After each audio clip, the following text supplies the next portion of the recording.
Thank you so much, Gloria. It's my pleasure to welcome you all to the San Diego Housing Commission this morning. I see a number of our region's leading housing builders, preservationists, and housing advocates, so a special welcome to you. It's good to see you again. I look forward to a productive discussion today about potential regulatory changes that may impact multifamily housing revenue bond and the low-income housing tax credit programs. These programs are essential for financing the creation and preservation of affordable rental housing in the city of San Diego and throughout our state. This is a particularly positive time for us to have this conversation as the state has completed its budget negotiations, and we know that they have dedicated additional funds to these programs.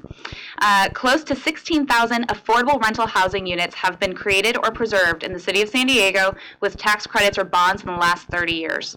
The San Diego Housing Commission shares the goals that the Treasurer will be discussing today, which include identifying ways to increase housing production and reduce construction costs. This was the basis for the Housing Commission's 3 reports from 2015 to 2018 about addressing the housing affordability crisis in San Diego. Those reports have specific recommendations for action at the local, state, and federal levels, and those are available at www.sdhc.org. Sorry, shameless plug. It probably goes without saying that reduced costs and increased production is especially needed in San Diego. So thank you, Treasurer Ma, for launching this listening tour. We were thrilled to have you here in January, and we are grateful for your return to the Housing Commission today for this stop on the current Building for California's Future tour. Treasurer Ma is a fierce advocate for affordable housing, and she continues to demonstrate her commitment to finding solutions to our housing challenges throughout California. Please join me in welcoming California State Treasurer Fiona Ma.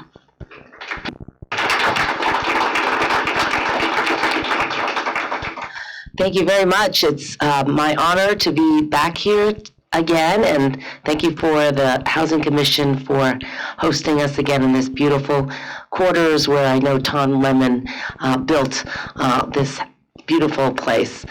I was here earlier in this, January when I first started this role, just to listen to folks about the general needs of housing, and we are back again really to go through our TCAC and CDLAC regulations to see what reforms should be made, what is either hampering the development of affordable and housing in general, what we should be doing to look to the future in terms of what our communities should and could look like. So like last time, we're going to just go through a couple of slides. Many of you have probably seen the starting point, and I just want to let you know that this PowerPoint behind us is a starting discussion. There are no proposed regs in print as of yet, but after our 10 city tours, listening to all of you and getting your written feedback as well, then they're going to put together, all the magicians back here will put together some proposed language. We will again have a technical advisory board that will help us, make sure that, things are workable and make sense before we put it out to the public. And then there will be a public comment period before we finalize everything. So today is, again, more of a listening tour. We want to hear from you. If you could be specific to the regs, both in TCAC and CDLAC, that would be helpful. But some of you may not have come last time to give just your general housing needs that you would like us to hear about. So we welcome everybody's participation today. So without further ado, I want to introduce my deputy overseeing housing and economic development, Joe Vaughn. It's been a tough 6 months for him because I vacated the heads of TCAC and CDLAC and asked him to be the acting director for the first 6 months, so he would get a better understanding of what has been going on with the two agencies, the culture that was there before instituting our new culture of being very proactive customer service, having a can-do attitude toward helping Gavin Newsom produce his 3.5 million homes is really going to create a little bit of a culture shift within our agency. Whereas, a lot of state agencies, we wait for you to come see us. we're really pushing us out, government to the people. So we thank Jovan for taking that lead, and I think we're close to hiring a TCAC director, which will relieve him a little bit to focus more on the big strategic plans on housing. But in the meantime, I thank Jovan AG for all of his hard work. Thank you, Treasurer. We are actually living in a very interesting time as it relates to housing and economic development in the state of California. I can't remember another time, in my 16 or so years in the space where there's been so much interest and alignment around finally doing something to promote more affordable housing in the state. And so with that, one of the things I think you'll sort of hear and hopefully begin to feel is really a culture of partnership. Oftentimes what you find in government is very much a reactionary sort of behavior as it relates to any issue. And so what you'll see in these listening tours and in other efforts is really a proactive approach to really sort of what we like to call kind of go upstream and really understand the nuances of these projects, understand how difficult some of them are to help package, and then how can we become part of the effort to sort of help them navigate the process so that by the time they get to us, they're prepared and ready to go. Just doing some of the things that we all know about saving costs, expediting times, so on and so forth. Additionally, one of the things I want you all to think about is as we shift this culture, some of the capacity issues of TCAC and CDLAC. So we would also welcome ideas around structure for the entities. Are they structured in a way that actually helps them become nimble and do some of the things we all desire to have happen? And so with that, just a few things to think about. I've known the treasurer for about 12 years. One of the things I always like to highlight is she's just a good person. And I always like to highlight that because oftentimes we talk about good politicians, but I think we need a lot more good people who happen to be politicians. And so we have that in the treasurer, and I'm just pleased to have worked with her in a formal capacity for the past 6 months. And so with that, if we can go to the next slide, this kind of gives some construct for the conversation we'll have around, and the treasurer's trying to play bumper cars with me as she bumps my chair on her way over to the side. And so what we have here is we have the layout for the agenda. So what we're going to do is provide an overview of CDLAC and TCAC. I'm actually going to let the point people for the departments do that. And then second, we're going to provide an overview of the treasurer's goals, which I'll weigh in on. And the way the PowerPoint is constructed is we essentially created a key. We created icons for each of the goals, and then what you'll see is some of the suggestions that we have solicited from what we call our frequent flyers. And so those are some individuals who have constantly sort of been at our door talking about some of the concerns that they've had with TCAC and CDLAC over the past X amount of years. And so we sort of said, okay, here's your chance. Give us your suggestions. We're in the process of starting this regulatory revision. What are some of the things that you think should be done given your 2-3 decades worth of engagements with the agencies? And so with that, that's contained here. But what you'll see at the top of each suggestion are highlighted icons. What that means is of our 6 goals, what are the goals that they hit? And so you can see anywhere from 1 to 6 of the goals being touched. And so with that, I'm going to turn it over to Anthony Zito to start us off with a brief overview of TCAC, and then turning it over to Evan to do the same for his department before going back to Anthony for a walkthrough. Thank you. Good morning, everyone. As most of you guys may know, TCAC is we administer the low-income housing tax credits for the state of California, both federal and state. Once we allocate these tax credits, we go ahead and, obviously the developers build the projects, and then we monitor them for 55 years for compliance with federal statute and state law. And a lot of units in the projects, a lot of units that we want to add. So that's pretty much the tax credit program for TCAC. And for CDLAC, my name is Evan Cass. I'm with CDLAC. We do the allocation for private activity bonds, the tax-exempt private activity bonds.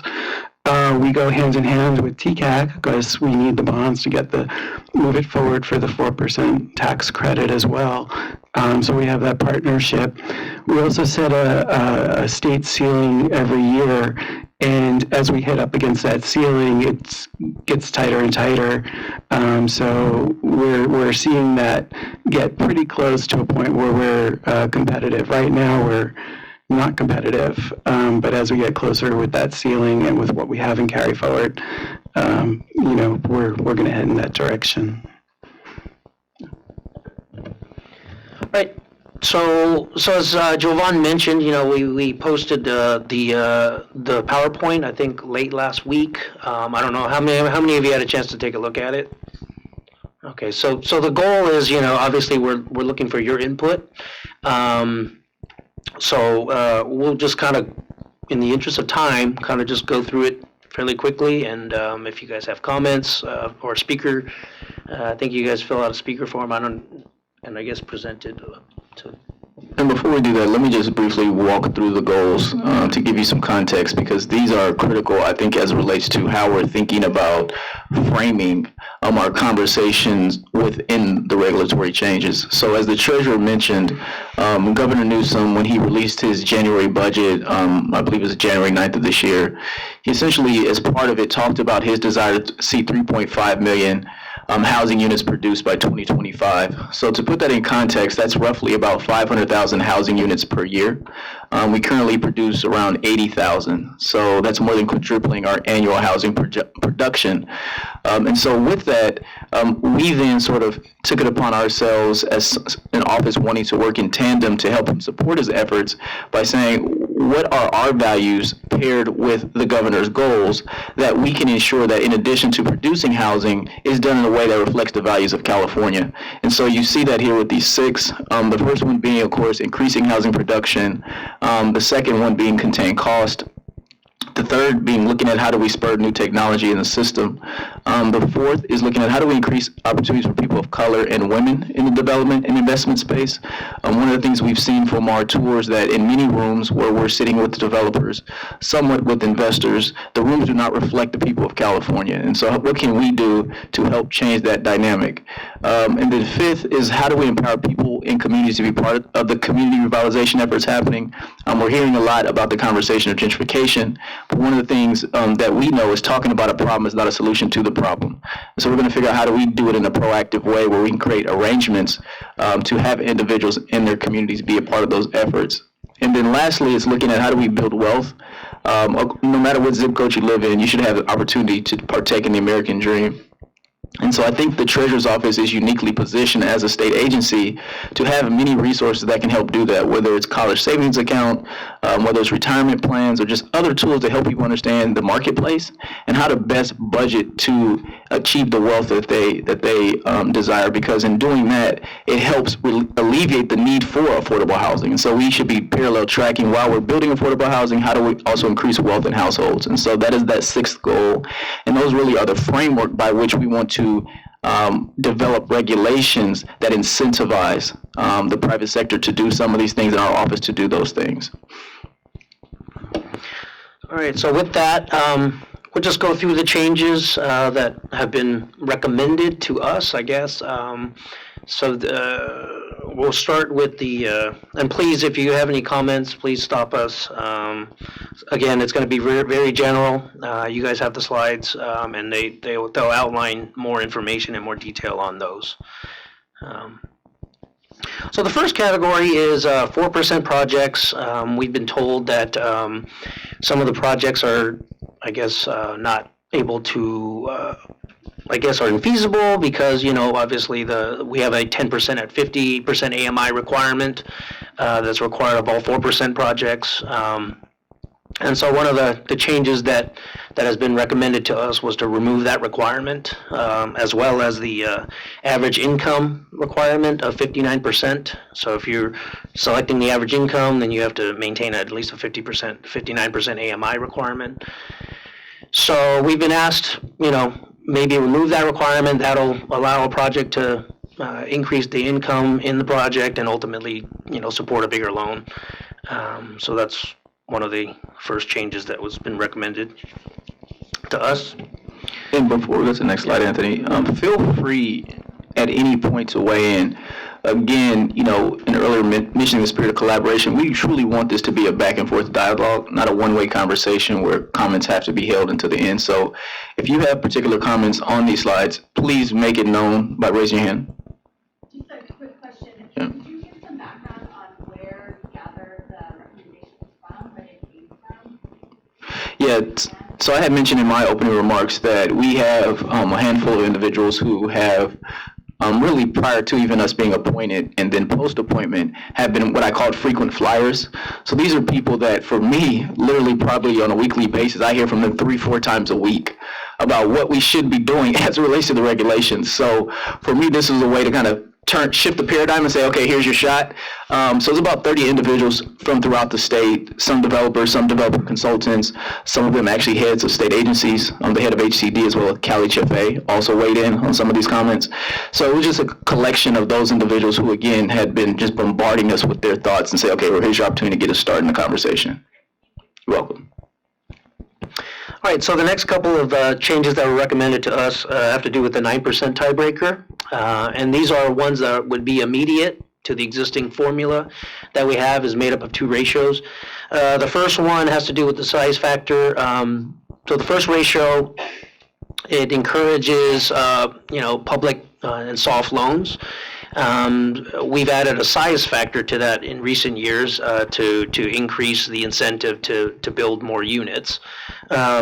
So one of the recommended changes was to amplify that effect. And then the next one, and excuse me while I go through these, we're just going to focus on the changes, but again, you can always refer back to how these changes were brought to us. The second change has to do with the second ratio. When it was first created, both the first ratio and the second ratio were of equal weight, and then I think we determined that the second ratio seemed to be having too much of an effect, so we divided that formula by 3. So the comment now is to maybe bring it back up as far as weight it a little bit more. So instead of divided by 3, divided by 2, thereby making, because the main part of that formula is to reduce your credit request. So in weighting that more, hopefully that would get projects to request less credits, incentivizing that. And then the third change has to do with state projects receiving state credits. It goes back to that same second formula where it incentivizes the requested basis. For projects that request state credits, they can actually, we've been seeing projects walk away from federal credit to take state credits, so they're actually getting a slight benefit over those projects that are getting full federal credits because they can take the state credits. So this change is essentially kind of trying to put those type of projects at equal footing, essentially. Okay, the next set of changes have to do with a revamp of the tiebreaker itself. So this would be delayed implementation till 2021. So the main goal of this change that has been requested was to measure the return on investment and focus the formula on units produced over credits requested. So essentially in that ratio, it would incentivize more units and lower credit requests. Okay, and then in addition, we would build in multiplying factors, for specific public benefits that we choose, and then also additive factors that will address cost differences with the state average. So if you're higher than the state average, then your tiebreaker would suffer a little bit, and if you're lower than the state average, then you'd benefit a little bit. Yes?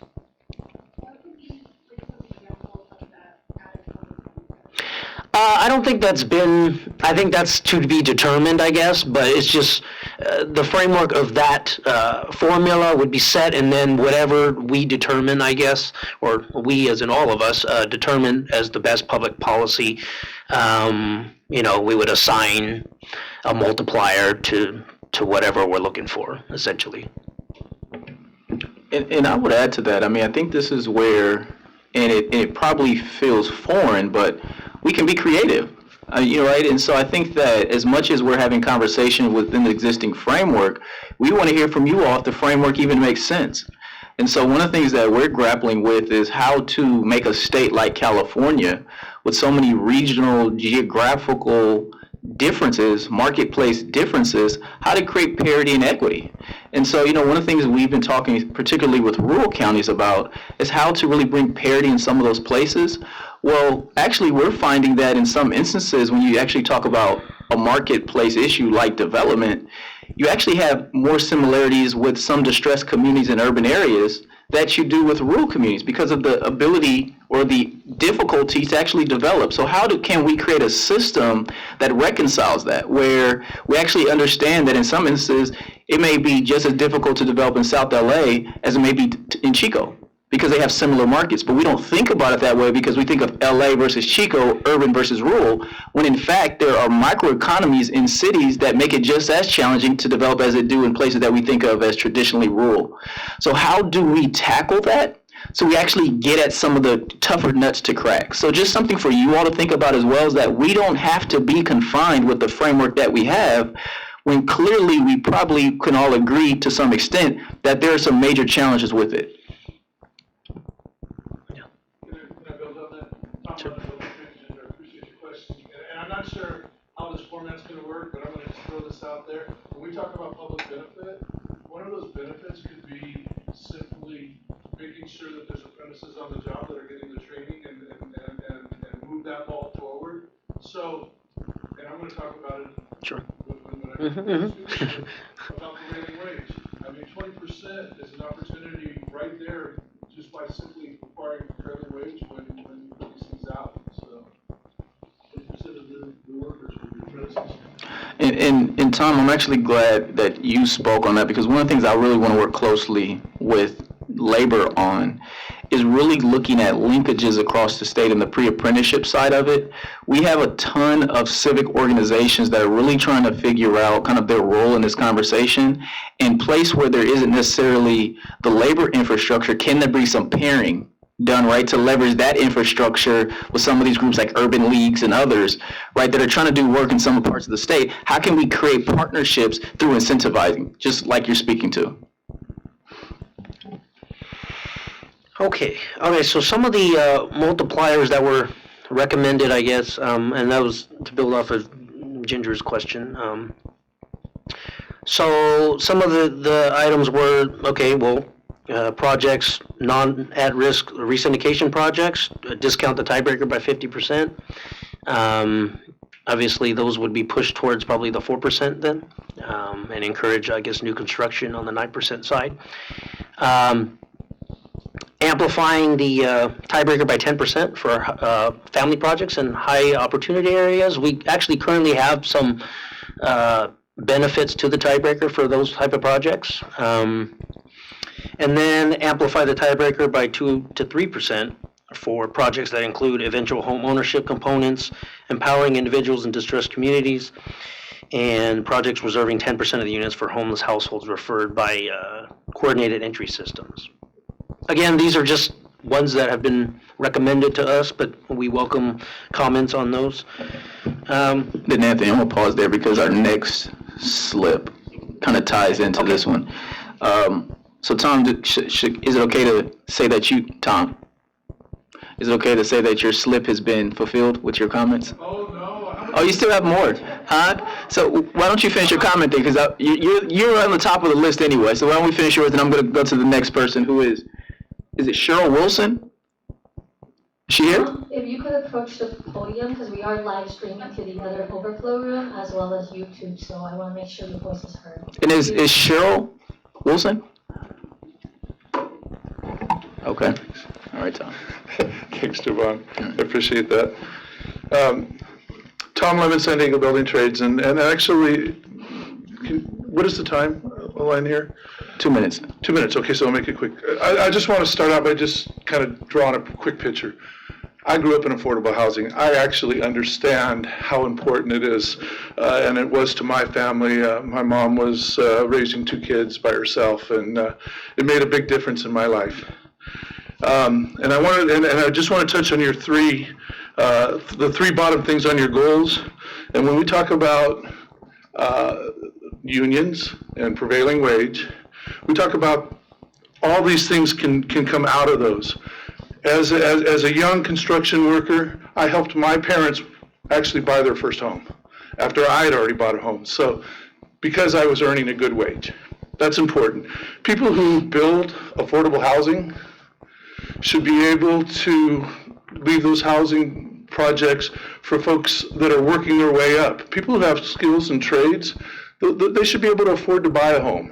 So I absolutely hope that somewhere along the line, whether it's a bonus point or a bunch of bonus points if you get to prevailing wage, that we do that. But when we do that, we increase the opportunities for women and people of color. Right now in the building trades, there's 66% of all the apprentices over the 60,000 apprentices that are in the state building trades programs are women and people of color. When it comes to graduation rates, 92% of all our graduates we graduate 92% of all the apprenticeships. 95% of the graduates that are women and people of color come from our programs. When we create zip code specific project labor agreements that actually go into communities with high poverty and unemployment, we actually create a pipeline to help folks in distressed communities. And then at the end of the day, and I'm going to say this and people are going to gasp. I went to the IBEW's apprenticeship program graduation the other day. 70 individuals graduated. And I looked up there, they just did a 5-year program. And I went around the table to everybody. Everybody at my table was college educated and professionals. And to one, I asked, how many of you, when you graduated, had a $100,000 a year job waiting for you? And that's what you can do with the building trades and a skilled and trained workforce. Thank you. Real quick, can you speak briefly to the zip code specific? So in San Diego, the very first project labor agreement that I was able to negotiate, it's now up to $7 billion project with San Diego Unified. We identified the 10 populations in the county that have the highest unemployment and poverty level. And we specifically said on those projects, on any project, if you ask from somebody from that zip code, we will skip our out of work list number, like, Joe's at the top, but Javon is number 49. We'll go down to number 49 and pull that guy out and put him to work first, because those are the neighborhoods that need the workers to get to work fastest. Got it. And then we're doing the same thing with apprentices too. So if you're getting into the program, you get extra points if you come from one of the communities we've identified. Got it. Thank you. Thanks. Are you sure? Oh, okay. Welcome. So your comment, I definitely wanted to get to it now because I think it ties very closely to the topic. Yours was in regards to housing first. Correct. Okay. I'm Cheryl Wilson. I represent St. Paul Senior Services here in San Diego.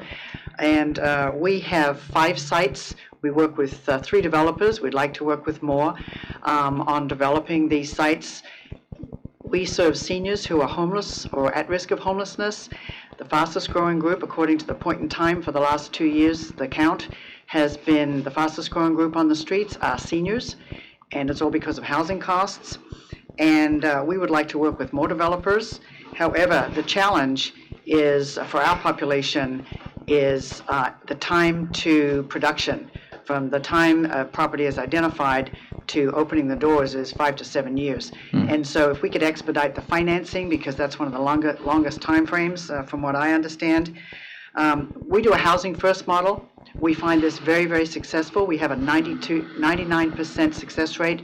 In 4.5 years, serving over 250 seniors, we've had 2 people return to the streets. So that is a pretty good lack of attrition.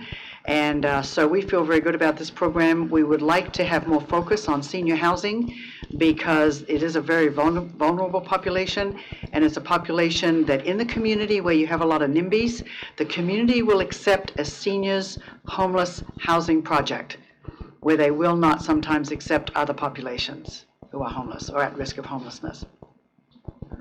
Thank very you. much. So that is a priority for many of us in the legislature right now. So I'm working with 4 legislators on a senior master care plan, given that our population is aging.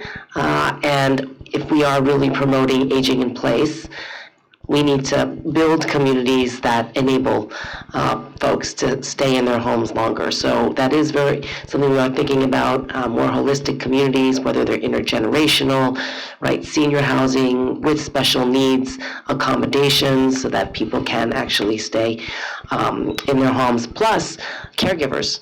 Who's going to take care of us, right? Is it going to be our kids?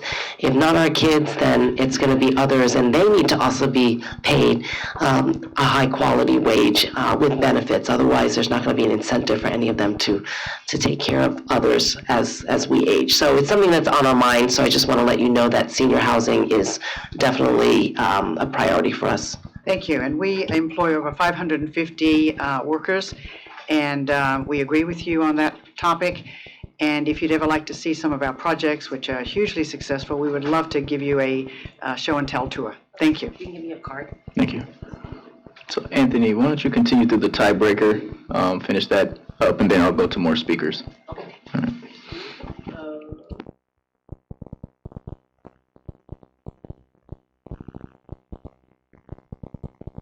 Oh, sorry, thank you.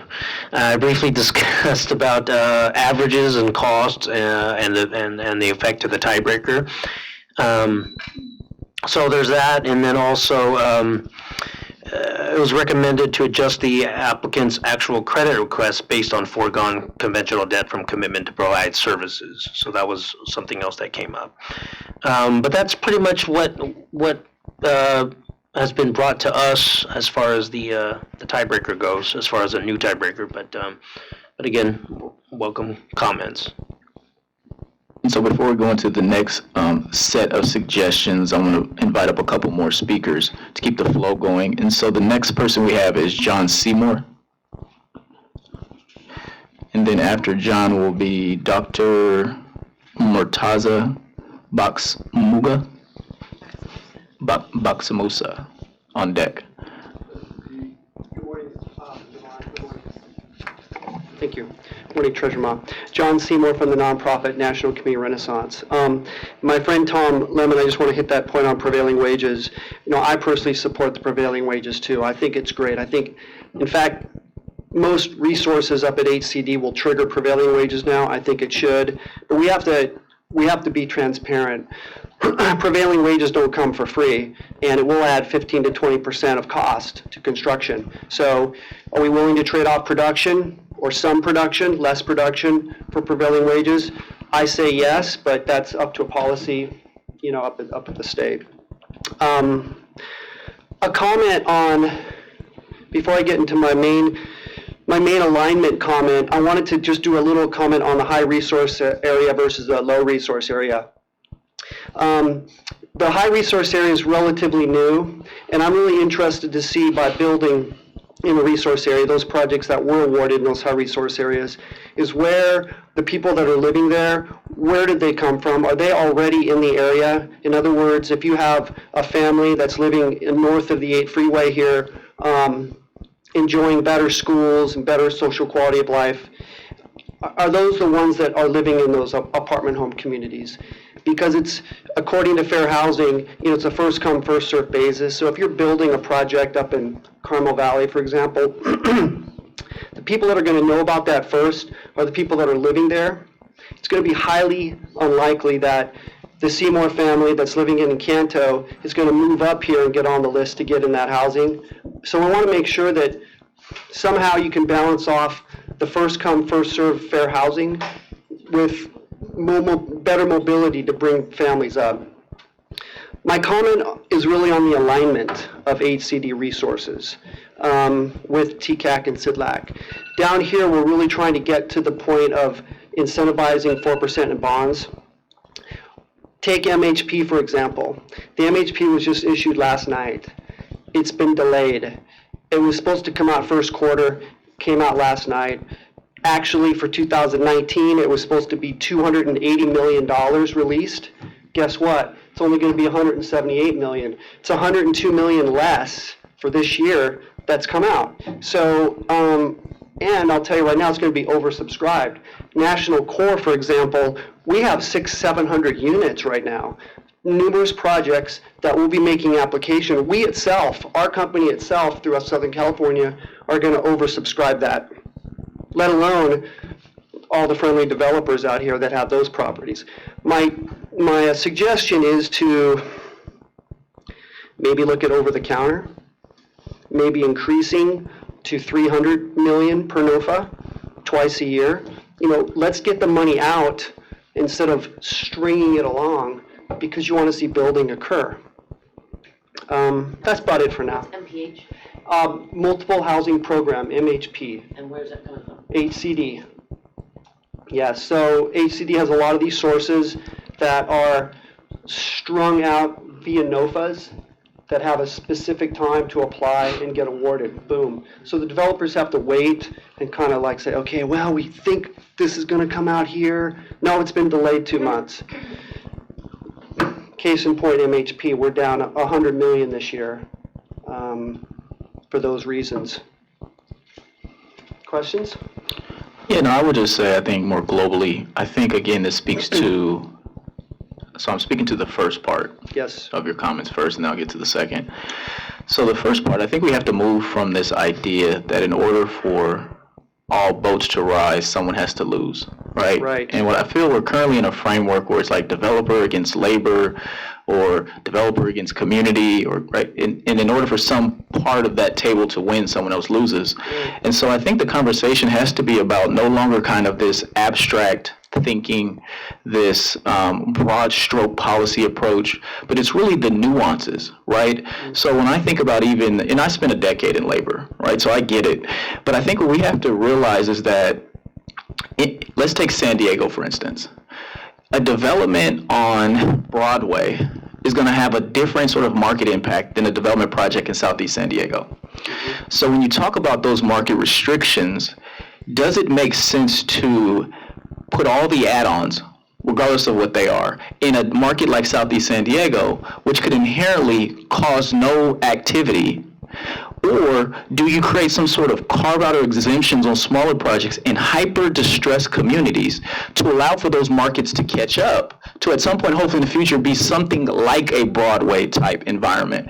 And so I think those are things that we're going to have to figure out together. So I don't think there's a conversation that we're entertaining that will say, you know, no prevailing wage at any time ever, nor are we saying, you know, increase developer fees at any time, no matter wherever, right? But can we sort of create carve-outs to say that on projects where they're in markets that are extremely healthy, right, how do we treat those in a way that is fair to everyone? But then in distressed markets, can we talk about sort of an earmarked preferenced approach that takes in consideration that if we don't alleviate some of the regulatory pressures in some of those places, they will continue to be what we know as ghettos for another 3, 4, and 5 decades. So I just think it's going to take all of us to be sort of creative in our thinking to really sort of figure out how do we solve some of the tougher nuts to crack, but then continue to enhance and preserve the regulatory conditions in places that can sustain that kind of market pressure. I agree with your points, Mr. Agee. When we were building our Encanto Village project south of the 8 in Encanto, it's under construction right now, we had unanimous support from the community. One of the reasons why, because we purposeful, will over-exaggerate on-site services for our residents. After-school programs, literacy, not just some lame computer in the corner, you know, a computer lab, but aggressive home buying opportunities, literacy, helping people open up savings accounts, reducing debt. You know, a family that's now saving $800 a month because they're living in an apartment home community that's affordable, that's a huge amount of money for these families. And if we can help these families direct where that money is going to go to help reduce debt, save for college, invest, save an account to maybe buy a condo somewhere in San Diego County or elsewhere, that's what needs to occur. By just saying, you know, our distressed communities don't need any more affordable housing is actually going backwards. Those are the families that need it most. And Brian Woods from Hope Through Housing is here. I don't know if he put in a slip, but he can kind of detail some of the things that we're doing to be able to help our families, not just give them shelter and stability, but a platform to go. And so, yeah, that's enough my soapbox for now. Yeah, thank you.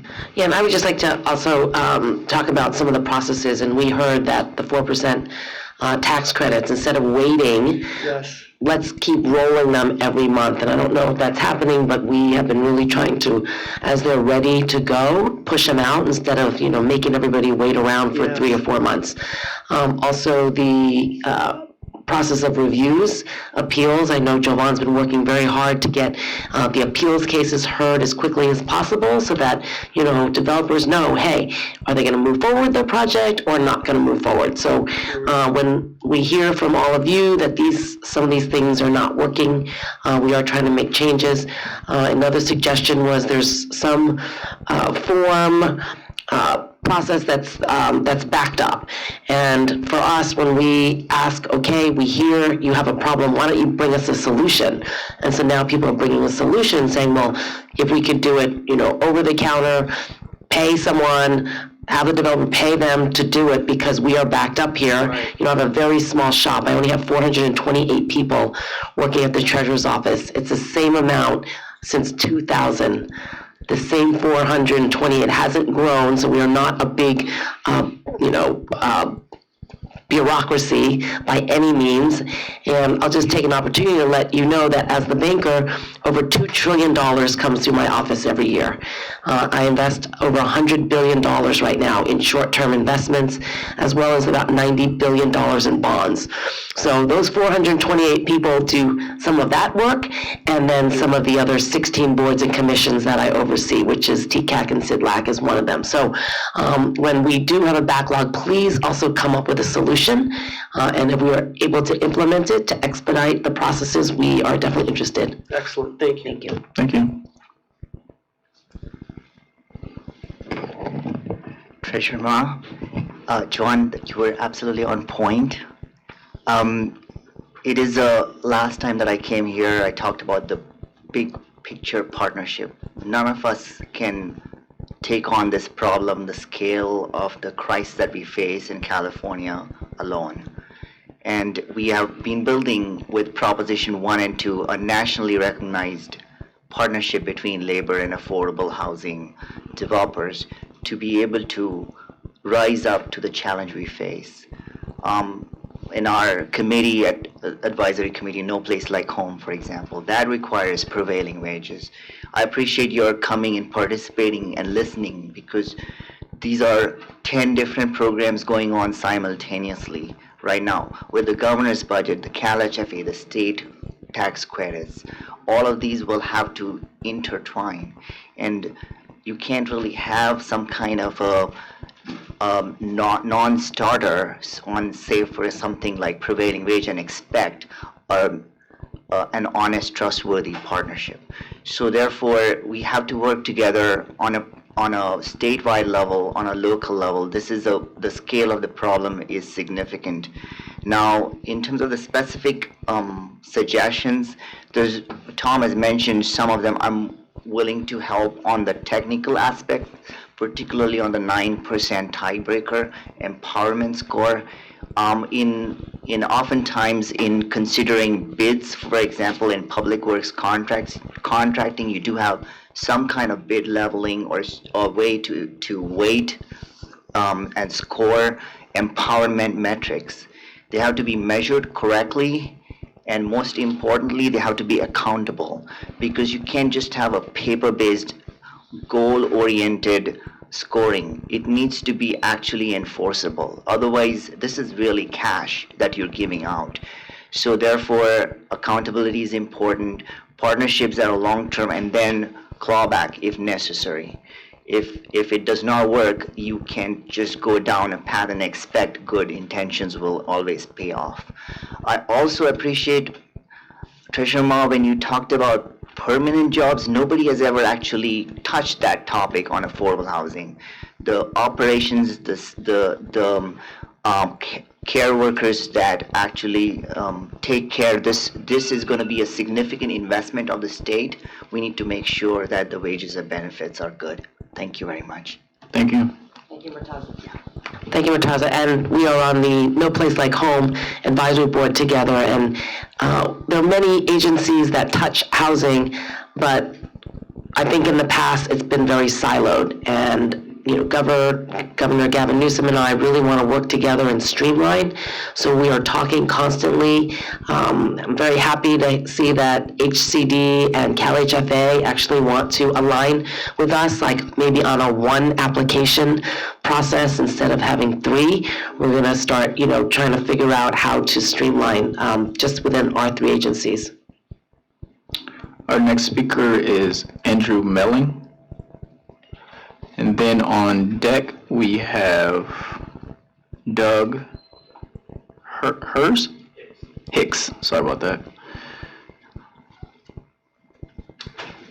Good morning. I just want to piggyback a little off of what Tom mentioned earlier about the implementation of prevailing wage on projects. I'd like to bring two projects to your attention. One's right across the street. Another one's a couple blocks down south of here. One of them is being done by a responsible local contractors using trained and skilled workforce, local people from here. And the other one is being done by contractors that are from out of the area. And they both started at about the same time, and one of them's almost ready to top out, the one that's being done by the skilled workforce. So that's just food for thought. I just wanted to touch on that, okay? That's they're paying prevailing wage on those projects. All right, thank you. Doug. Good morning, ladies and gentlemen. I barely graduated high school, and I mean barely. The opportunities that I had for an education were pretty closed. I mean, when you're getting the side eye from community colleges, you know it's bad. I was able to find an education through the Carpenters Union Apprenticeship Program. I have run hundreds of millions of dollars of work throughout Southern California now, in both the public and private sector. When we're talking about community engagement and community benefit, I think we have to look at, are we picking developers and are we incentivizing developers that are giving a path out for those who may not be going to college? Home ownership shouldn't be a dream for those who have a four-year degree only. The other thing I want to open an honest discussion about, prevailing wage. Let's speak the same language. Prevailing wage and AMI is the same thing. Prevailing wage for a carpenter in California and San Diego, it's about $87,000. What's AMI? About $85,000, $86,000. So if a developer came to you and said, I'm going to build an affordable project, I want incentives, and I'm going to use a contractor that only pays 65% AMI, what would you think of that? They are creating their own clientele. The average residential construction worker makes about a third less than their commercial counterparts because there is no union representation in the multifamily or single family areas. So let's start speaking the same language. If a developer wants to pay 50% or 60% AMI to his workers, do we want to incentivize that? I think it's time that we start taking a good look and speaking the same language and incentivizing those who are truly investing in their community, not simply profiting from them. Let's open those educational opportunities. The last thing I want to touch on, prevailing wage provides a level of protection for workers. I spend most of my time walking projects as a business agent for the Carpenters Union. They'll talk to the workers that are a vulnerable and exploited class tend to be in multifamily and single family residential. They'll talk to the guys in the work boots with calluses on their hands. They won't talk to anybody with a badge, so we hear the horror stories. And in the private sector, the enforcement mechanism for workers that are victims of wage theft, payroll fraud, and misclassification, it's tough to come by. There's just not a large enough mechanism for that. If you implement prevailing wage, it gives a protection level to those workers, even those of an exploitable class, where they have a voice, and you can honestly look at them and say, you work 8 hours, you get paid for 8 hours. There's no exceptions. Thank you. Doug, before you go, you're actually hitting on some good points because we're actually doing that across the board. And so what we're really looking at is how do we incentivize good behavior? And that's across the board. It's even the same with local electeds, right? And so if there's cities that are not being expeditious about site control, permitting, entitlement, we don't want to incentivize that behavior, right? Because that also sort of leads to increased cost that oftentimes impacts a project that then can go against the narrative of other things like prevailing wage, right? So I think if there are those types of developers, right? We want to know about that because we want to be cognizant of who's actually doing work that aligns with the values of our office in the state of California. And I think that you'd be surprised. Here in San Diego, we had a project, Ballpark Village. They used a contractor, West Coast Drywall and Paint, was recently sued by the federal DOJ for almost $1 million worth of wage theft. And it happens more than you think. And every contractor I talk to says this: we have a rigorous pre-qualification process. Don't worry, we got this covered. And then I walk out on the job site, there's 4 guys signed in, and there's 75 guys working there. Yep. So like I said, the problem is it's going to take a collaboration between what you guys are doing, the developers, labor, everybody coming together and coming up with a way to incentivize those that don't have those business practices. Correct. But I think that a subcontractor pre-qualification and an apprenticeship requirement would be a great place to start. If you have a violation for wage theft or worker exploitation, I don't think you have any place in public works in California. I appreciate that. And just to add on, opportunity zones, right now in the governor's budget, they're trying to figure out in the trailer bill tax conformity with the federal tax deferral laws, but presumably some of this opportunity zone capital would go into affordable housing. And we are also in the process of figuring out, where are the opportunity zones, who has projects that are ready to go, shovel ready. We also understand that infrastructure needs are very real, so trying to figure out how we can get money, like a revolving infrastructure loan for these developers so that they could build their first phase and then pay back the money so that the money can go into other phases. So we're very cognizant about all of these, but we're also looking for those localities that are pro-housing, that want to see housing come to their communities, because we want to actually get them out faster and incentivize, right, those communities that want to meet their housing elements, want to do right by the community, hire local folks, prevailing wage, right? So, let us know as well as you're hearing them. Thank you. All right, so then next up we have Angela Lindsay. And then on deck we have Rowetta Frazier. Her name's probably Riyadh. Oh, Riette Frazier. Okay, apologize. So No. you're on deck. So my name's Angela. I'm with National Community Renaissance. I'm actually going to switch gears because I know everybody in here is pretty much a developer, but I'm the implementer on the ground. I oversee the compliance and working through compliance. And so the challenges that we have with that is income verification. And everybody in our industry on affordable housing is wondering why only HUD projects can utilize the Enterprise Income Verification System, which is EIV, that's known to us. And that system actually provides data on what's happening on the unemployment side. It reports out SSI, like it gives you all the information that you need that we're requested to do in order to qualify a family. And so if that information is available, then the question always has been, why can't we have access to that, to be able to utilize that, and why is it only on the HUD programs? And even so, even if we can have an easy access to getting tax returns, right now the process is to get a 4506T. That takes several weeks to come back. So we then now have vacants that are sitting for those several weeks, which adds to the vacancy loss, which then means we already have slim margins on those properties. So then it's contributing to not having a sustainable community. So it's about speeding up the process on the back end. So we put the units together, we get the application, but it's how do we keep them running efficiently on the back end and streamlining. The other thing that comes to mind is recently the tax credit program put in the UPCS standards. And with that, there's an automatic 8823 for blocked egress and ingress.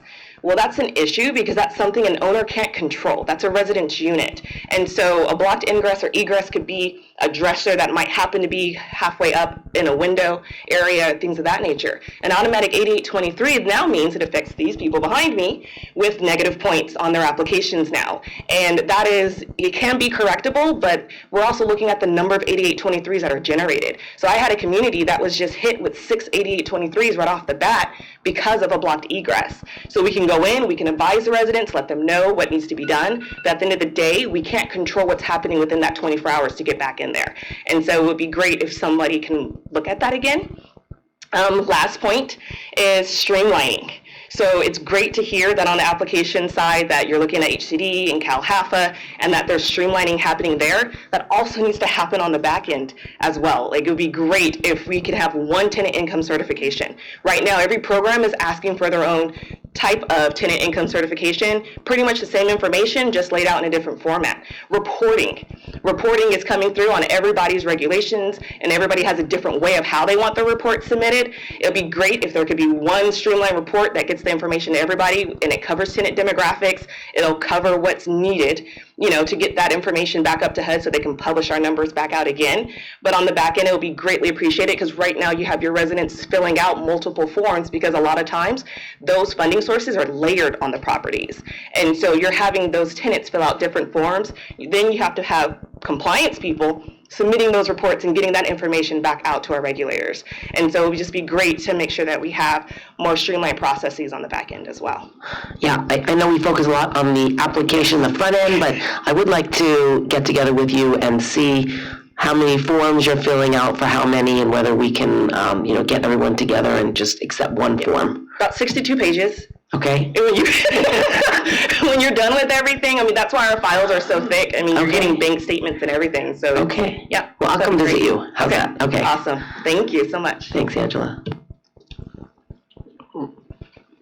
How do you pronounce the name again? Rayette. Good morning, Treasurer Ma. Thank you so much. I would really like to applaud you and your team and the supports that you're building around you. It's very refreshing. So I will piggyback on Angela's comments about compliance, if you don't mind. I know it's the elephant in the room. You also stated that you would like to see people come with solutions.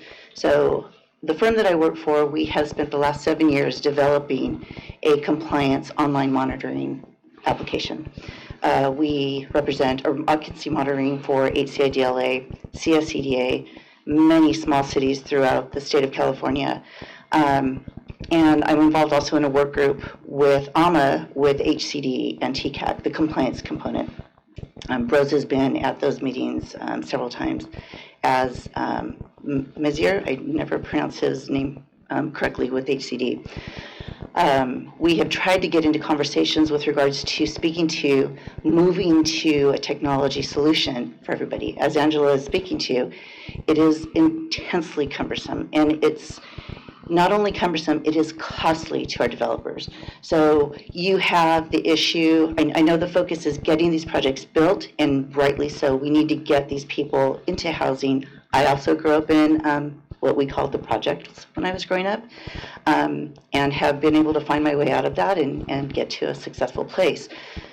So we need to enable these developers, the state, and all of our agencies to get these units built without having the tremendous cost. It's not just, it's a burden, it costs us money. It is a tremendous cost to the developers, a lot of staffing, a lot of hours, and trying to balance out which programs are we going to be out of compliance with. And that's the actuality of it, because the asset management side, they're trying to get the money to build these projects, and then there's always an issue where you have compliance issues 99% of the time. And if we could streamline that process, and again, if we can get the state of California to get this together and to streamline through technology, then we can start to maybe even get out to other states and maybe nationally even create a different solution for the compliance. The problem is not just the hiccups with your asset management, putting together these programs, you run into issues with the compliance, and the compliance is long lasting. We've got 55 years worth of compliance that these people have to work with. And we've tried to take a different approach in not pounding on your agency coming at you, you're out of compliance, but really trying to work with the developers, their property managers, to say, okay, how do we do this together? Okay, now we have a platform. We're just going to a new platform on our system where we generate the compliance forms within the system, where we can receive electronic signatures, can upload all the documentation, and just creating a streamlined, efficient process where this agency wants this form, this agency wants this form, and it's not just TCAC, it's not just CDLAC, It's also each individual city, each individual county, they all have their own forms. So it's the same data, the same support documentation. If we can just get it all in one system, create the efficiencies for our developers and our property managers, I think we can have a huge positive outcome and get that compliance to a different place. Everybody struggles with, we don't want to see people who are moved out of those units because of compliance issues. And our system also allows for creating those matrices. So you've got all of these programs, we can build these matrices to see where are the differences and where are the issues with your rents, with your incomes, with your set-asides. So there's a solution. And I would love to carry on the conversation. And on top of that, I know other people. I was at CATA before your election, so thank you for being there. And I know there are people on the development side, the asset management side, who are also trying to provide a technical solution to the beginning of the process. So together, maybe we can work through a beginning to an end, so that we can streamline all of that. I'm very interested in working with all of you on this, because I've heard this a number of times, and when you're shaking your head going, well, which agency or which fee or fine are we going to choose, because these ones are more important or cost more than these. I mean, that shouldn't be the case when we're dealing with housing and people and people's lives. So I'm committed to working with you on this. I have 8 years here, so I'm not going anywhere, but I think technology must be a solution. So if you can just give me your card, I will be in touch with you. Thank you again for everything you're doing. And I think what you're touching on, I'll just highlight, are some of the silent costs kind of built into projects, right? So again, it goes to this idea that within the existing confines, we're just making the major pieces at odds with each other, right? So we talk about overly developer fees, we talk about prevailing wage as the major things, but if we could alleviate costs in some of these other areas, maybe some bigger line items would no longer be major issues, right? So, the individual got up and said, prevailing wage causes 15 to 20% on top of a project. Well, if we can lessen 10 to 15 by expediting cost and streamlining permitting and entitlement, well, that's your difference there, right? So oftentimes we aren't getting to the heart of where the real issues can be and where we can actually save costs. What we do is perpetuate a system that puts stakeholders at odds with one another. So definitely appreciate your comments. Thank you so much. And I'm glad some of my experts are here, sitting here listening, because a lot of times they are, they're trying to follow their laws, and maybe they're not working. So they need to be part of the solution as well, since they see this, and they probably get some of the calls, the frustrating calls. So we look forward to working with Anthony and Evan on some of these changes. So the next speaker we have is Ginger Hitsky. And then on deck, we have Roman on deck. All right, thank you.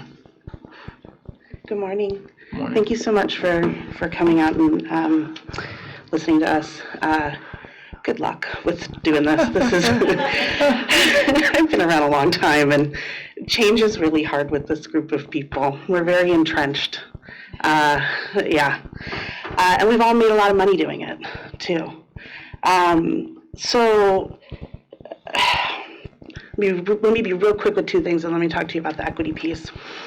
So I really like the idea of incorporating apprenticeship. My son just graduated from a private trade school, which costs like $23,000, because I wasn't really sure how to get him in anywhere else, and he just finished with HVAC, and I'm really excited about that. Oh, I'm a developer, by the way. Okay, sorry. Not a nonprofit, woman-owned. And I would love to see more young people. I would ask, please help us. We are trying to address a lot of policies and all these regulations. We have to know how to do everything. So learning how to incorporate apprenticeship programs, I get it that the trades are here and they're willing to help us.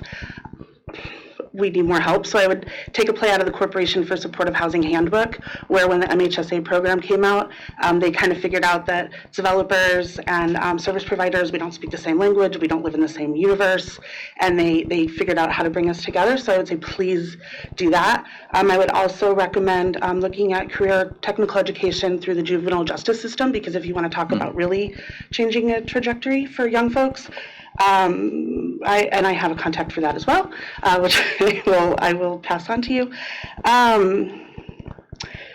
Totally other really quick and random thing while you're just sitting right here.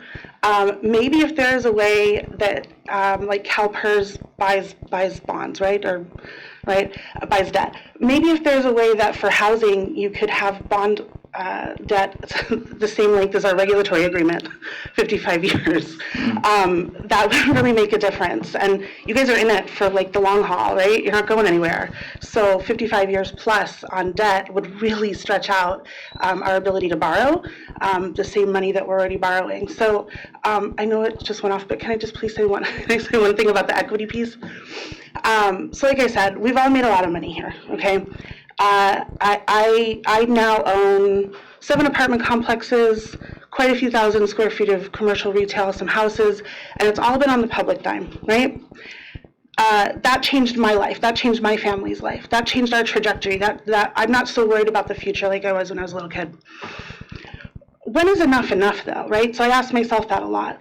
And we've spoke about this, I don't know if you recall our conversation, but I'm really thinking a lot about how we use this public money and we all get quite wealthy off of it.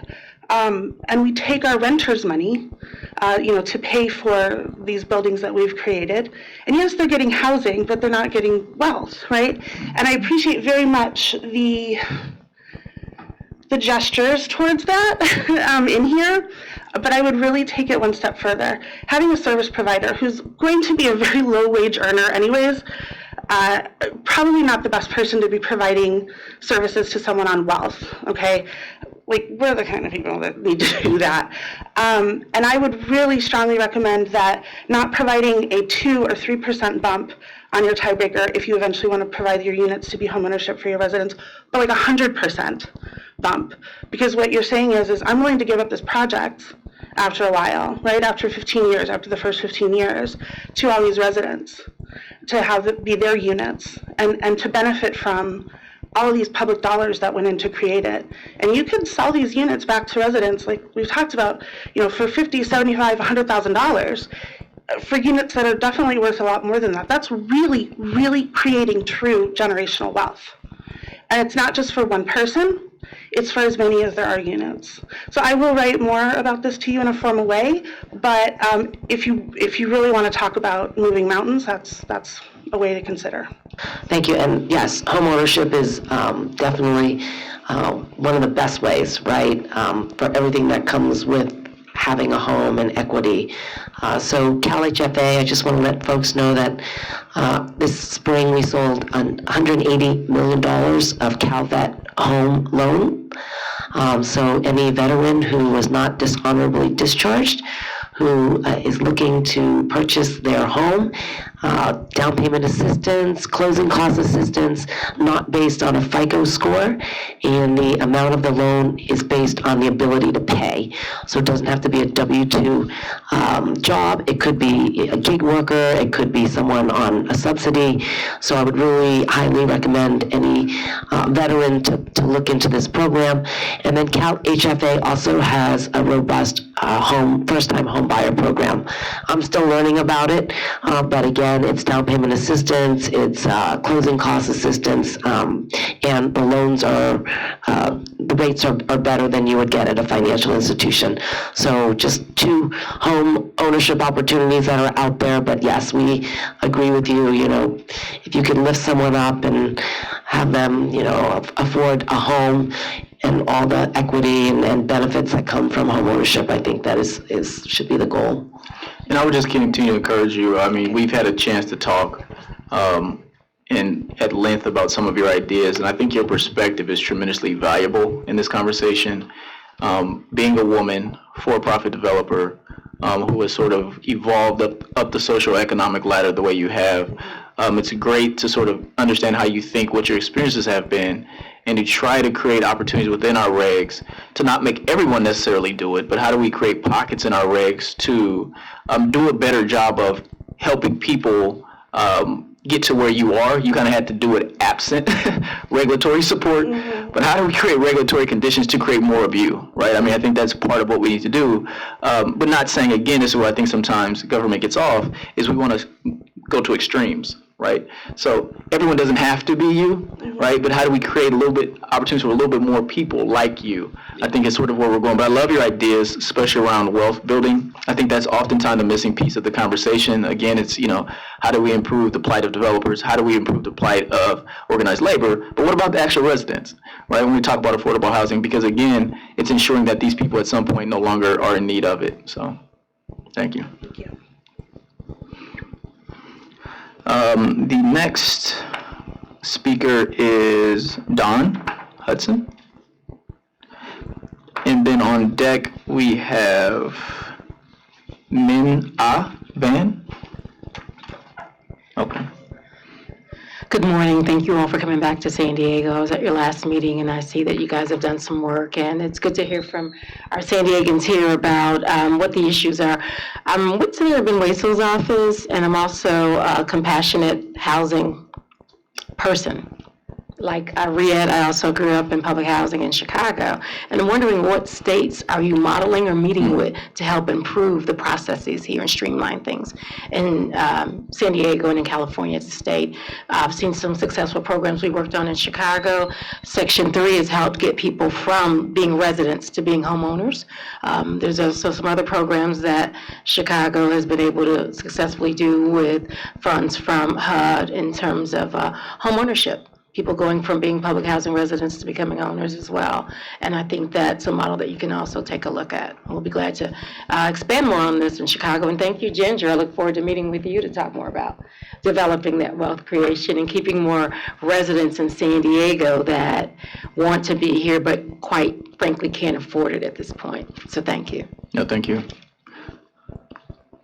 So to your question, there's a couple states we're looking at. I think New York seems to be doing some things that are very interesting as it relates to just the similarities of the state, but then also seem to be doing the same and in some instances more with less. So we really want to take a look at that. For instance, I was kind of surprised to learn that in New York, they actually have the half amount of bond cap that we do, but they're doing about the same amount in housing production. So then that naturally lends itself to say, okay, well, what are they doing that's working so effectively, right? Because theoretically, if we have double, we should be doing double, the state of New York. But oftentimes, it's not any one entity in isolation. Part of the problem is the way our housing financing and organization is just structured, right? It inherently could make it inefficient. When you have HCD, CalHFA, the Treasurer's Office kind of independent, the only other state from my knowledge that is structured that way is Massachusetts, right? So unless you have three principals that are working very closely together, you're inherently going to have silos because of the way we're structured. And so, no, I think, I think it's always easiest to work on behavior, right? I mean, if you think about just basic regulations, right? Stop signs, red lights, right? Speed limit signs. Do people always follow those? Right, so you can try to overregulate everything, but will it actually get to the outcome you want? Not always, right? So I think what we're truly trying to start with is we've overregulated this thing to death, right? When you hear about where we are in terms of the application process, it's not due to the need to have more regulations. And while all of you out there are frustrated by it, staff is equally frustrated by it, right? And so for us, it's really saying, okay, well, without adding, another sentence or another subsection, can we just talk? Can we talk to the head of HCD and to CalHFA and say, okay, what are your goals? What are your frustrations? What are your immediate goals for 2019? And can we align those things?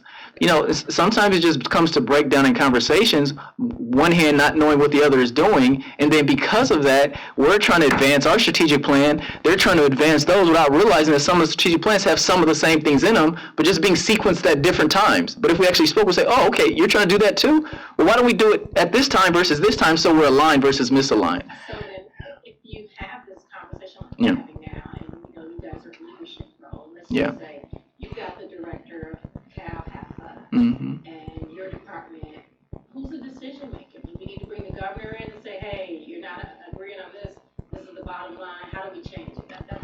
I think the decision has been rendered, right? So I think for us, we all are electeds, and so there is no one person that trumps the other, right? So the treasurer is an independent constitutional officer, the governor is an independent constitutional officer, mayors are independent officers. So at the end of the day, there has to be a desire to want to get something done because no one can come in and police the other, right? So what we can do, though, is we have the power of the purse, which I think makes us unique as the state treasurer's office. We are the state's bank. So if we truly understand what makes markets move, money does. And so I think what we have the privilege of that maybe other state agencies don't is we can actually say we want to see something happen and put money in it, and then guess what happens? The market chases it. Right? So I think that's the approach that we're going to take. But again, it's not to do it in a bullying way. It's to do it in a way that once we've had a conversation and we say, okay, we can all collectively agree that we want to tackle these three things, what we have the latitude of doing is saying, okay, well, we're going to throw money behind our suggestions because we know that if we do that, maybe it'll change the marketplace and allow for the rest of the agencies to follow along easier. Our next speaker, Min.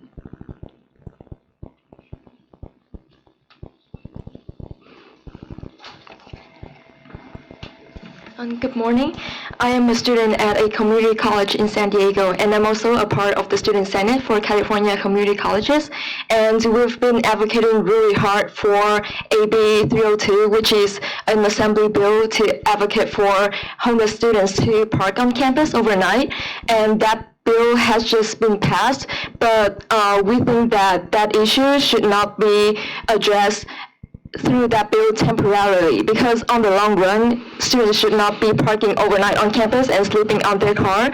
And we really hope that community college students would be included in the housing and economic development plan so we can have a better chance to get affordable housing while attending community college. And one more thing is that we really want to advocate for community college students to have immediate actions to address their needs as they sleep on campus overnight at this time when the assembly bills is implemented while waiting for more affordable housing to be available to them. And I appreciate your involvement at such a young age. I will encourage you to stay involved. And I'm going to echo a statement made by Doug earlier today about the need for honest dialogue, right? And I would challenge you to get more young people to do exactly what Doug stated. Force the honest conversation, because I think part of the honest conversation has to be about the reason why these types of projects are so challenging is because we're talking about projects on behalf of lower income people and working class people. Because if we correlate what we see in cities, and I've been a part of at least one of these projects in the city of Sacramento when I served as senior advisor for Kevin Johnson, we talk about prevailing wage, we talk about SEEK, we talk about all these things that become impediments. But somehow those things get out of the way when we build sports arenas. With no new laws, no new bills, right? But somehow when we talk about the need to do something to solve problems for people that live on the other end of the socioeconomic stratus, all of a sudden all these problems cloud the conversation, and the same people who months ago may have just casted a vote to erect major shrines for professional athletes and billion-dollar owners somehow can't find that same courage to do it for people on the other end of the spectrum. So I think there has to be some honest conversation about that as well, is what changed when it came to the laws that we now need to modify to do something very similar for a different class of people. And so I think that's another part of the honest conversation we have to have, that I believe that the biggest problem we have is the lack of will. And laws can't change that. And that's what I was speaking to earlier about stop signs and red lights and speed limit signs. If someone does not have a desire to abide and do what needs to be done, no regulation is going to change that. It's like criminals. They're going to find a loophole no matter what law you put in place. And so I think young people, when you look at the culture of America, it's always been young people that have been the most fearless because they have the least to lose, right? They can go usually live on mom's couch or whatever, right? They don't have rents and jobs and things necessary to worry about. Those have been the people that have pushed older people and hold them accountable.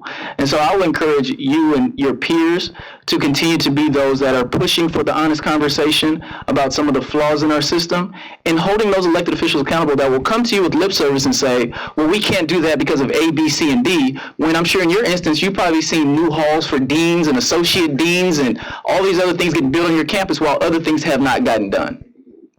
So thank you.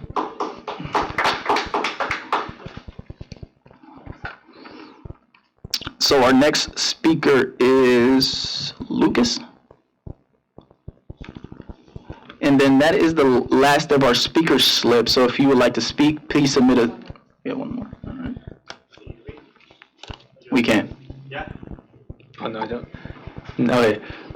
So first of all, thank you all for coming down. I really appreciate it. I want to preface this by I don't have very much background in this issue, so if my ideas are already happening, then don't take it as a suggestion, take it as a good job and just keep on doing it. But I think that there's a real opportunity. I heard you all talking about the tax credits and the ways that we can incentivize certain kinds of things in these affordable housing developments. I think there's a good opportunity to tie into the broader concerns about sustainability that the state has around trying to design these communities to be much more pedestrian and bicycle focused, to be near transit, to incorporate things like habitat conservation or maybe some kind of community garden, because I feel like those kinds of things serve the benefits to the residents in these affordable housing units because of just the community and everything of that nature. And on the same side of affordability and and sustainability, I know SB 50 is on the 2-year track now, but I still think that maybe you could incentivize the same sorts of things, or things like tiny houses that can do more with less and help meet the housing needs in a more sustainable and community-minded manner, and also help save cost. So, thanks. Yeah, thank you. Next we have Cindy Smith.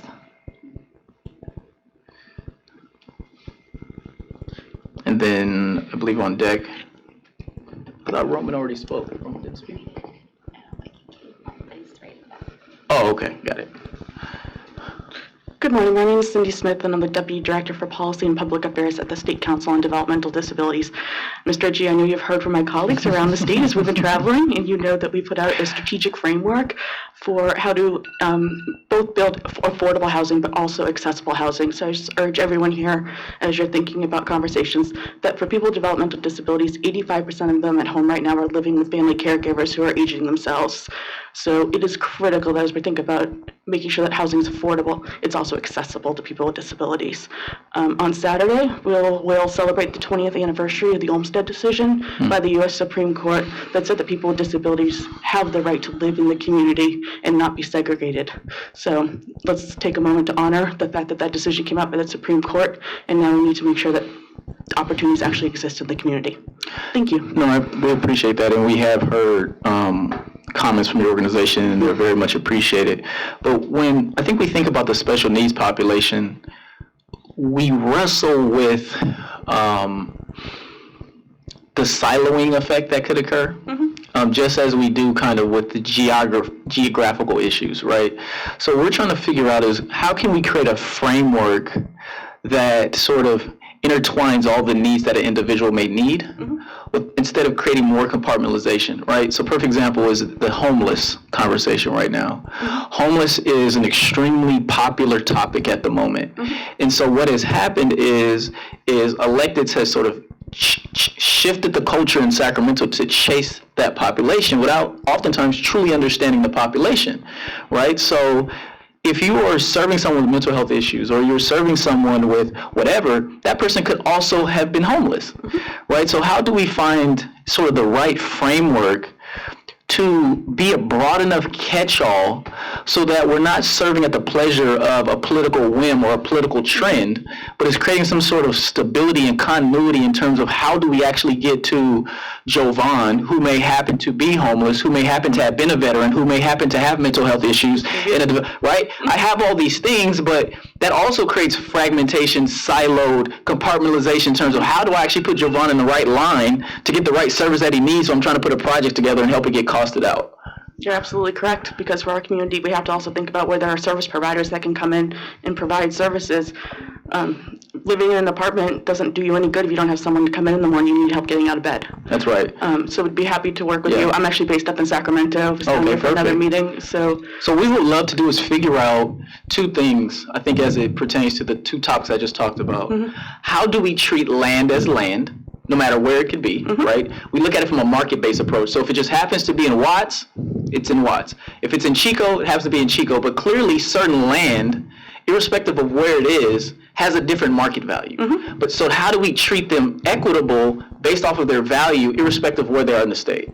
How do we do the same thing to people? You know, irrespective of if they serve 10 years in the Marines versus if they just happen to have, like, how do we sort of break down some of those silos so that then we become the convergent and actually will alleviate some of the things that you all do? Because if we figure that piece out, then naturally Department of Health and Human Services comes into us, right? Department of Social Service comes into us, and then it alleviates some of these sort of silos and this checkered board that we're trying to play on to make some of the stuff work, when really we're talking about a person. we would be happy to work with you, as you just said. People with disabilities are in every single other category that you mentioned. So we'd be very grateful to work with you and figure out how to address the issue. Appreciate it. Thank you. They would appreciate it too. Roman.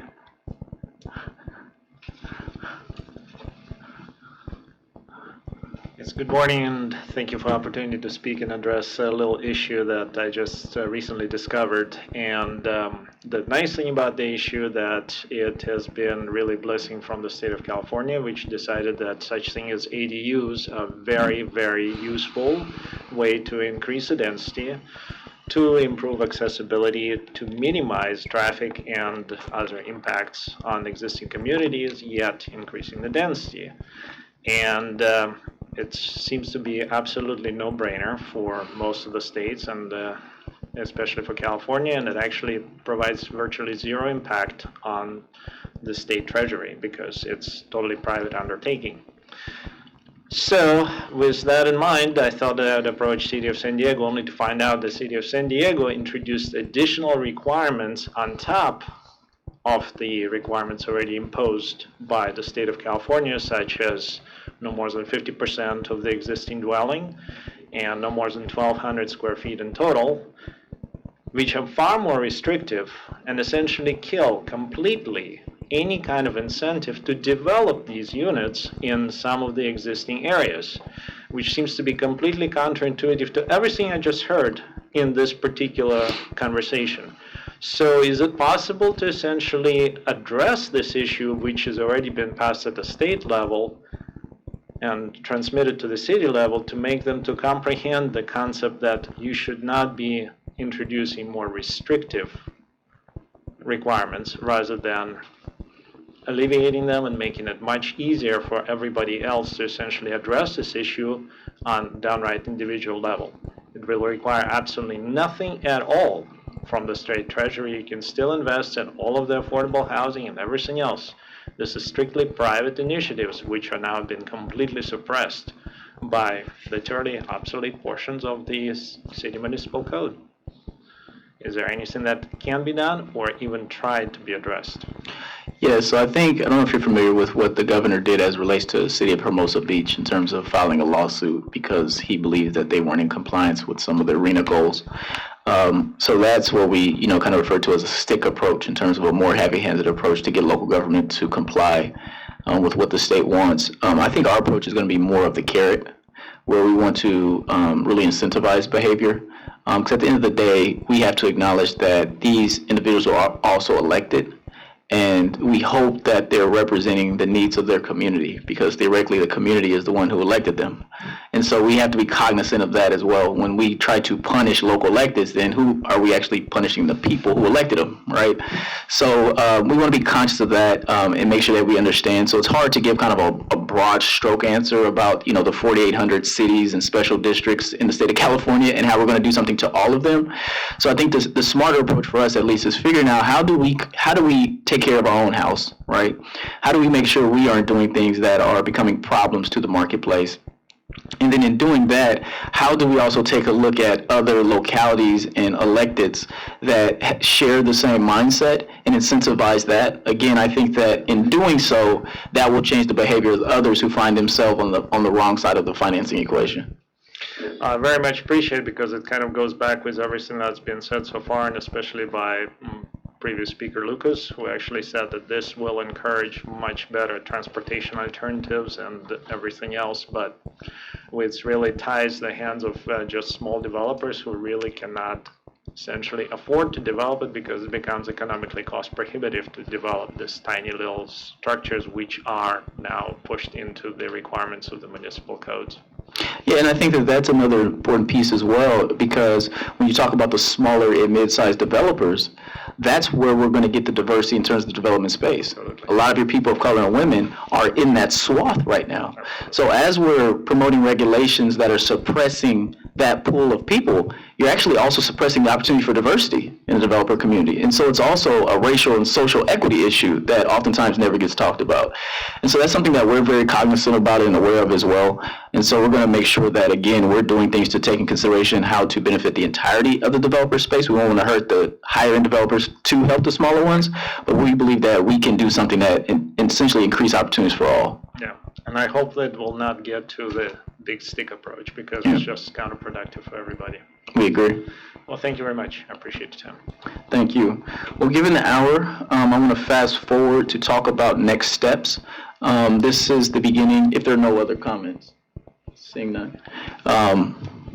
Talk about the next steps in this process. So as the treasurer said, this is the beginning of one of the most thorough processes we plan to embark on in terms of the treasurer's having done this regulatory revision process. So this is actually an additional step we added on. Historically, the conversation would have happened amongst staff working on drafts. We actually added this to the front end because we believe that conversations and comments like this are extremely important to align with what we said we wanted to do on day one. And so this is part of a 5-month process, with the back end being for TCAC at some point in October, getting to a board approval of a final draft that then will become live. We have a Johnny-come-lately in terms of our comments. So I'll pause in terms of next steps to get our last comment. This will be our last comment. It's Ravi. I just wanted to address walkable, bikeable neighborhoods with transit-oriented development. And I have a specific bill, AB 1763, that is a density bonus. I'm not sure what happened with that, if something has already moved through the legislature, but that is related to transit-oriented development, reducing vehicle miles traveled, reducing dependence on the car, and greenhouse gas emissions. Okay. Just for 1763 is the bill. Okay. Thank you. You're welcome. So we're looking at bookending this conversation, as I was saying, mid-October for TCAC. We plan to have a package of regulations that will go before the board for approval. We plan on taking that package to CDLAC as well. CDLAC has an additional process on the back end that will require the Office of Administrative Law to have a review. And depending on how expeditious they are or are not, we hope that this can be buttoned up and finalized on their end by early 2020, ideally. And so with that, we'll continue to have dialogues up and down the state. We're going to make ourselves available to have conversations with you all. So if there's things that we didn't delve into today, just know that this will not be the first or nowhere near the last opportunity for you to have these conversations. And we just appreciate your time and your willingness to be here and have the conversation with us. So thank you.